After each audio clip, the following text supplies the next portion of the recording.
Assalamualaikum warahmatullahi wabarakatuh. Pada kesempatan kali ini akan dibahas tentang teori atom mekanika kuantum sebagai dasar untuk menjelaskan konfigurasi elektron model atom mekanika kuantum. Mekanika kuantum atau dikenal juga sebagai mekanika gelombang, dia dikemukakan oleh Max Planck. Dia itu berdasarkan panjang gelombang, frekuensi, amplitudo. Oke. Radiasi elektromagnetik ini bergerak melalui ruangan hampa dengan kecepatan cahaya, yaitu sebesar 3 eksponen 8 meter per sekon. Semua jenis radiasi elektromagnetiknya.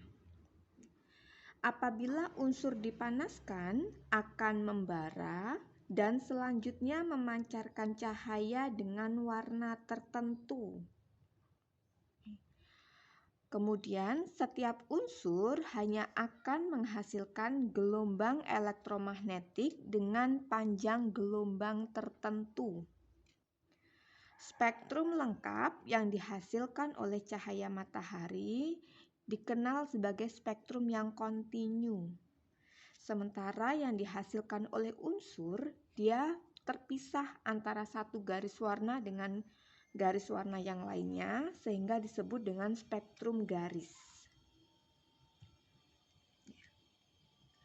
Menurut Max Planck, terdapat hubungan antara panjang gelombang dengan energi dari suatu gelombang elektromagnetik. Atom-atom dalam suatu zat hanya dapat menyerap atau memancarkan energi pada paket-paket gelombang tertentu yang disebut dengan kuanta. Sekarang kalian harus lebih mengenal apa yang disebut dengan kuanta dan kuantum. Kuantum itu berarti nama paket gelombang terkecil yang dapat diterima oleh suatu atom.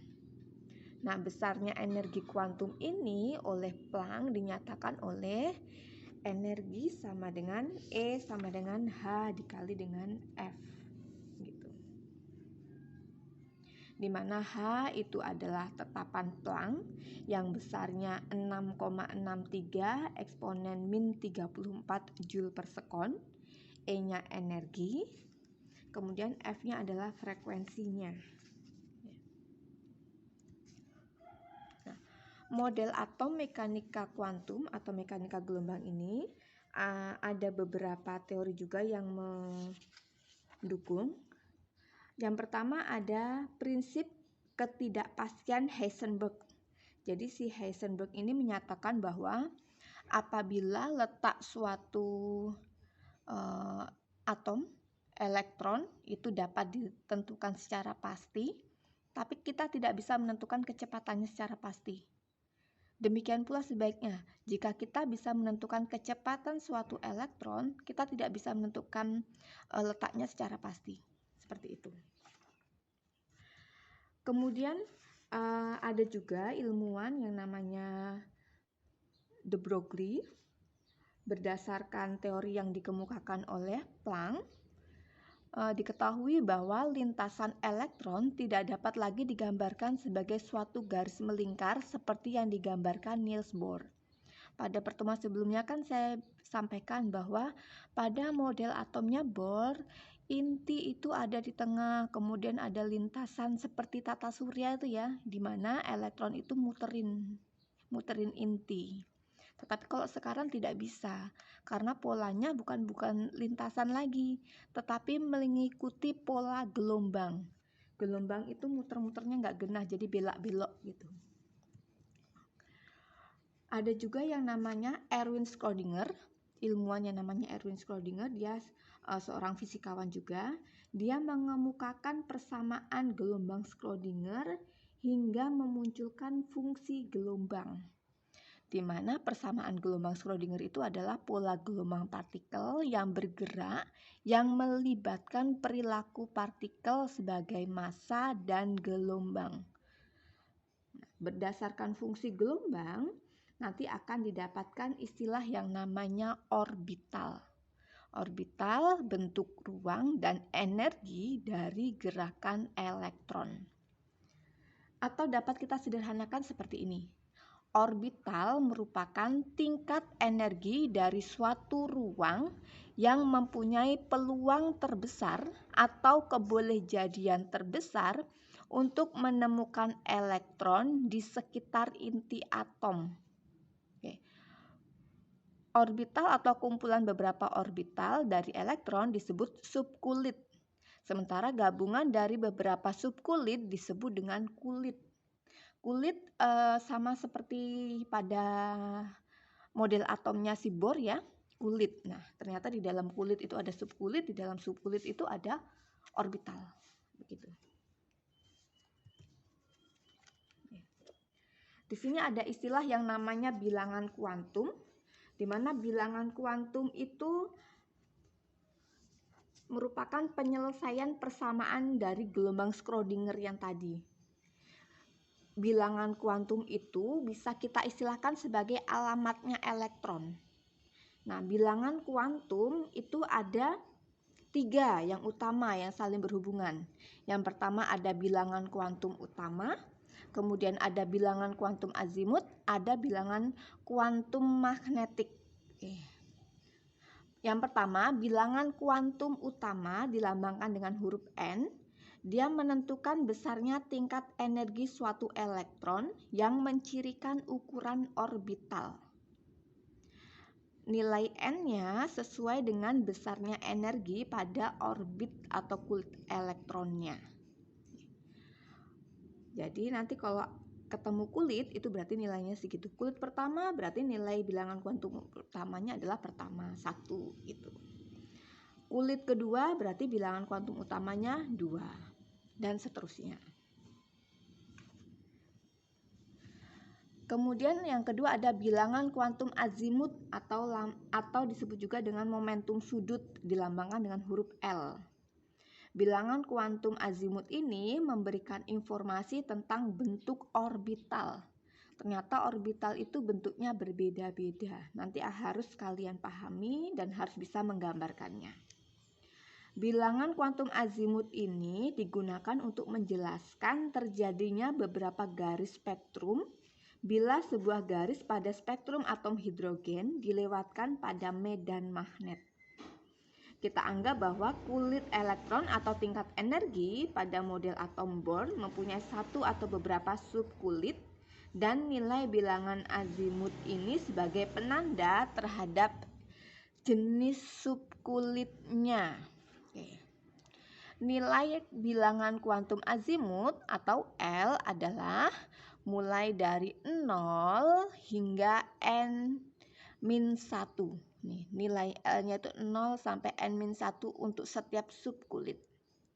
Subkulitnya itu kita ada 4. Ada subkulit S, nilai L-nya 0, subkulit P nilai L-nya 1, subkulit D nilai L-nya 2, subkulit F nilai L-nya 3. S itu SPDF itu diambil dari nama spektrum yang dihasilkan oleh logam alkali dari atom Li sampai dengan CS.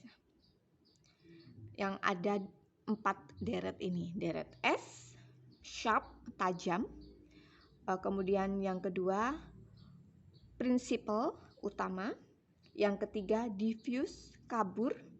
Yang keempat, fundamental atau dasar. Gitu. Untuk nilai L selanjutnya, jika ada dan jika mungkin, dilambangkan dengan huruf berikutnya. Berarti SPDF, habis itu GHI dan seterusnya. Kalau ada, sementara sih baru sampai F. Yang ketiga ada bilangan kuantum. Itu kuantum ya, kuantum magnetik. Dilambangkan dengan M atau M ada L kecilnya gitu. Bilangan kuantum magnetik ini menentukan arah orientasi dari orbital di dalam ruang relatif terhadap orbital yang lainnya.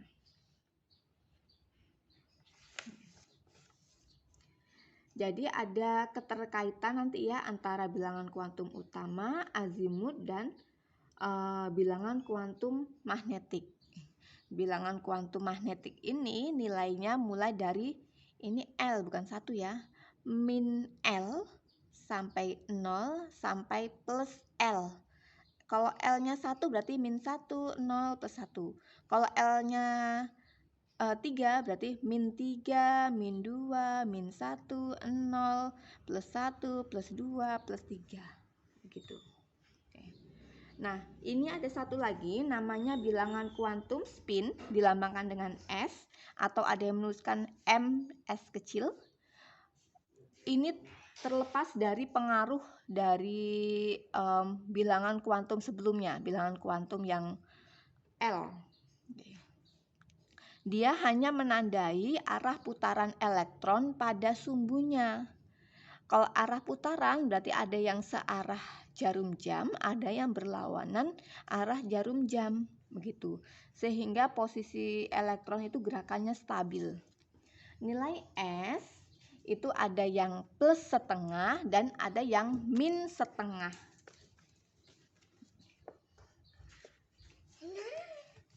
Nih.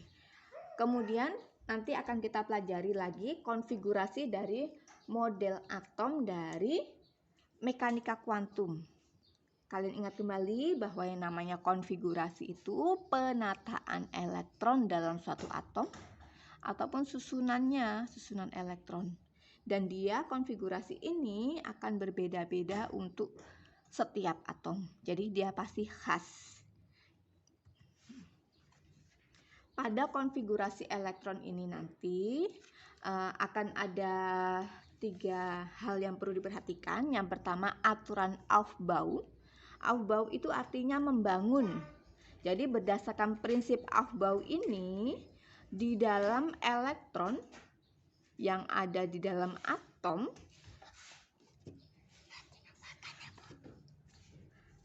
elektron di dalam suatu atom akan berada dalam kondisi yang stabil bila energi yang rendah, bila punya energi yang rendah. Jadi elektron itu cenderung mempunyai kecenderungan untuk menempati subkulit yang tingkat energinya rendah. Jadi dia berada di tingkat energi yang rendah. Kalau energi yang rendah penuh, baru ke tingkat yang lebih tingginya. Kemudian yang kedua, ada yang namanya larangan Pauli. Di mana larangan Pauli itu menyatakan bahwa di dalam satu atom tidak boleh terdapat 2 elektron dengan 4 bilangan kuantum yang sama. Ingat, tadi ada 4 bilangan kuantum ya. Bilangan kuantum utama, azimut, magnetik, dan spin. Jadi mungkin utama, azimut, magnetik itu sama. Tapi spinnya pasti berbeda. Ada yang searah jarum jam, ada yang berlawanan arah jarum jam. Jadi pasti tidak akan sama. Kemudian yang terakhir ada yang namanya aturan Hun. Ada yang mengatakan Han, katanya sih dia dari daerah mana gitu, makanya disebutnya dengan aturan Han. Berdasarkan pengamatan spektrum, diketahui bahwa keadaan yang paling rendah energinya atau yang paling stabil adalah bila elektron-elektron tersebut tersebar ke semua orbital dengan spin yang sejajar, spin yang sama. Oke. Jadi kalau misalnya orbitalnya ada 5, berarti dia spinnya misalnya searah dengan jarum jam, berarti semua 5-5-nya searah dengan searah jarum jam dulu, begitu. Oke. Seperti itu sebagai dasarnya. Nanti kita akan coba untuk membuat konfigurasi elektron berdasarkan teori atom mekanika kuantum atau mekanika gelombang, berdasarkan aturan Aufbau, larangan Pauli, dan aturan Han. Namun tetap harus selalu diingat bahwa tetap akan ada penyimpangan dari aturan umum. Penyimpangan tersebut diketahui dari gambaran spektrumnya yang lebih cocok mana konfigurasi elektronnya gitu. Berdasarkan teori kita punya aturan